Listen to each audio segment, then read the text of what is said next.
Second বন্ধ হয়ে গেল। আবার যদি চালাই, এখন আমরা কারেন্টের লাইন দিয়ে দেখবো এটা অফ হয় কিনা, কারেন্টের লাইন দিয়ে দেখবো অফ হয় কিনা।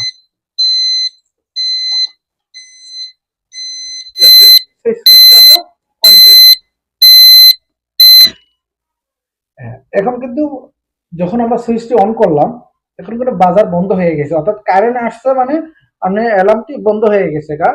আর আপনাকে এই সুইচ ডাইরেক্ট সরাসরি অন করে রাখবেন অল টাইম, কখনো আপনি বন্ধ করবেন না, তাহলে আপনারা সিস্টেমটা বুঝবেন না। যেহেতু এই জন্য আমি একটা সুইচটি দিয়েছি আর কি, সুবিধার্থে, যখন আপনারা চাইলেন বন্ধ রাখলেন, চাইলেন বন্ধ রাখলেন না, সেই ক্ষেত্রে। এই আবার যদি সুইচটা যদি অন করি, অ্যালার্মটা কিন্তু বাজা শুরু করছে। আবার যদি সুইচটি অন অফ করি, অ্যালার্ম বন্ধ। সুইচ অন মানে আমার কারেন্ট আসছে মানে আমার অন হয়ে গেছে, কারেন্ট চলে গেছে অ্যালার্মটি বাজা শুরু করছে। আবার যখন কারেন্টটি চলে আসবে তখন অ্যালার্মটি বন্ধ হয়ে যাবে।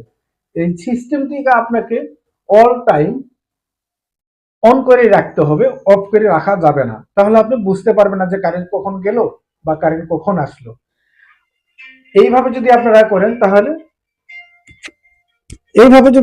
করেন তাহলে আপনাদের কোনো সমস্যা হবে না।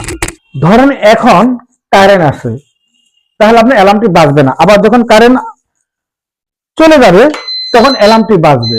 আবার যখন কারেন্ট আসবে তখন অ্যালার্মটি বন্ধ হয়ে যাবে। আবার যখন কারেন্ট চলে যাবে অটোমেটিকলি অ্যালার্ম আসবে। ধরুন এখন কারেন্ট নেই, অ্যালার্ম বাজতেছে। আবার যখন কারেন্ট যখন আসলো অ্যালার্ম বন্ধ হয়ে গেল।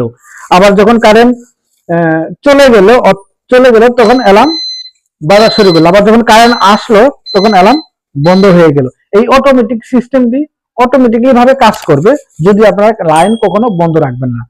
ভিডিওটা যদি ভালো লাগে একটি লাইক করবেন। ভিডিও সংক্রান্ত কোনো মতামত থাকলে কমেন্ট বক্সে কমেন্ট করবেন, আমি উত্তর দেওয়ার চেষ্টা করব। আসসালামু আলাইকুম রাহমাতুল্লাহি ওয়া বারাকাতুহু।